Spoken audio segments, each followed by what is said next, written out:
കുറി കഴിഞ്ഞ അടുത്ത ആഴ്ച നമുക്കൊരുത്ത് വരെ പോണം. എവിടെ? ഐശ്വര്യ ലീവിന് വരുന്നുണ്ട്. അപ്പോ നീയും കൂടി വാ. എന്തിനി? നീ നിന്റെ ഗേൾഫ്രണ്ടായിട്ട് പോകുന്നതിന് ഞാൻ എന്തിനാ വരുന്നേ? ഒരു കൂട്ടിന്. അയ്യ, എന്നിട്ട് ഞാൻ അവിടെ ഒരു നീച്ചടിക്കാനാ? ഒറ്റയ്ക്ക് പോകാൻ ഒരു മടിയാടേ, അതാ നിന്നെ കൂടി വിളിച്ചേ. നിനക്ക് അവളെ സെറ്റാക്കുന്ന സമയത്ത് ഈ മടിയൊന്നും ഇല്ലായിരുന്നല്ലോ. ശരി, നിനക്ക് കൂട്ടിന് ഞാൻ വരാം. അവൾക്ക് കൂട്ടിന് അവളുടെ ഏതെങ്കിലും ഒരു ഫ്രണ്ടിനെ കൂടെ വിളിച്ചോണ്ട് വരാൻ പറ. നടക്കൂല. നടക്കില്ലേ? എന്നാ ഞാനും വരുന്നില്ലേ? നീ അങ്ങനെ പറയല്ലേ. പറയും, എനിക്കും എന്തെങ്കിലും എന്റർടൈൻമെന്റ് വേണ്ടി. എന്നാ ഞാൻ അവളോടൊന്ന് ചോദിക്കട്ടെ.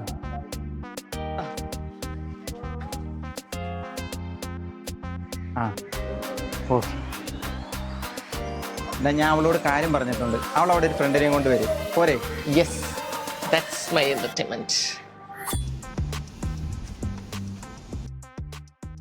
അതെ, സിബി എന്നാ പേരില്ലേ? നീ ഒരു കൂട്ടുകാരിയായിട്ട് വരുമെന്നാ പാവം പ്രതീക്ഷ. സിബിയുടെ കാര്യം എന്തായാലും ഹേമ നോക്കിക്കോളൂ. ഐശ്വര്യ പറഞ്ഞു രാഹുലിന്റെ ഇവിടെ സിബിയും കാണുമെന്ന്. ഇനി പോസ്റ്റ് ആവുമെന്ന് പേടിക്കണ്ട, സിബിക്ക് കൂട്ടായിട്ട് ഞാൻ ഇല്ലേ. ബൈ ദ വേ, എൻ്റെ പേര് ഹേമന്ത്. അടുപ്പുള്ളവരെന്നെ ഹേമ എന്ന് വിളിക്കും. സിബി എന്നെ ഹേമ എന്ന് വിളിച്ചാൽ മതി കേട്ടോ.